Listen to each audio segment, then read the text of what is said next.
Last মাসে আমি Japan গেছিলাম। সঙ্গে আমার টিমের একটা ছেলে আহ, আমান আমার সঙ্গে গেছিল।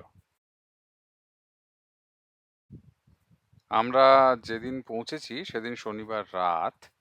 তো আমাদের কাছে আহ, পুরো রোববারটাই প্রায় ফাঁকা ছিল।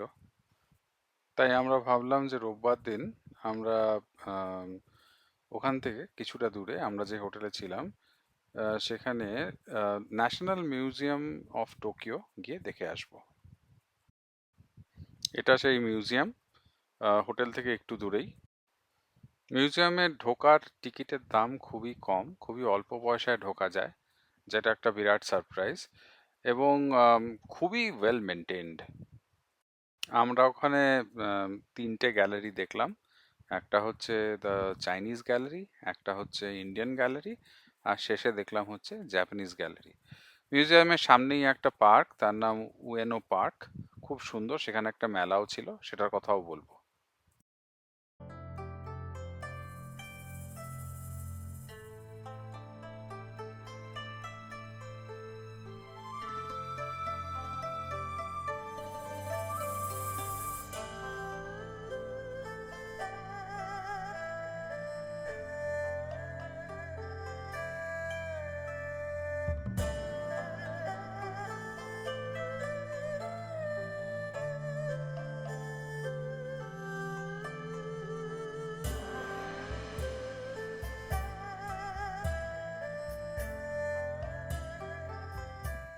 আমরা যখন ওখানে গেছি তখনও ভালো করে চেরি ব্লসম হয়নি।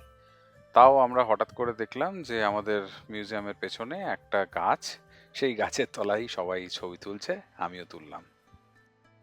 তারপর সেখান থেকে বেরিয়ে চলে গেলাম সেই মিউজিয়ামের সামনেই যে মেলা হচ্ছিল সেখানে। সেখানে প্রচুর রকমের খাওয়া দাওয়া। এখানে যেরকম দেখা যাচ্ছে একজন ক্র্যাব বিক্রি করছে এবং প্রচুর লোকে খাচ্ছিল। আমি ঠিক তখন সাহস করে উঠতে পারিনি। পরে অবশ্য জাপানে এই ট্রিপে আমি ক্র্যাব খেয়েছি, তবে খুবই অল্প। আর আরেকটা ইন্টারেস্টিং খাবার হচ্ছে এখানে যেরকম মাছ রোস্ট করে দিচ্ছে, এবং এই যে সাদা সাদা বলগুলো, এগুলো খানিকটা আমাদের পিঠার মতন। এটাকে আবার সয়া সস দিয়ে দেয়। অদ্ভুত খেতে, খারাপ না। আমি পরে এটা খেয়েছি, সেদিনও খেয়েছি অল্প। জাপানের রাস্তাঘাট খুব পরিষ্কার।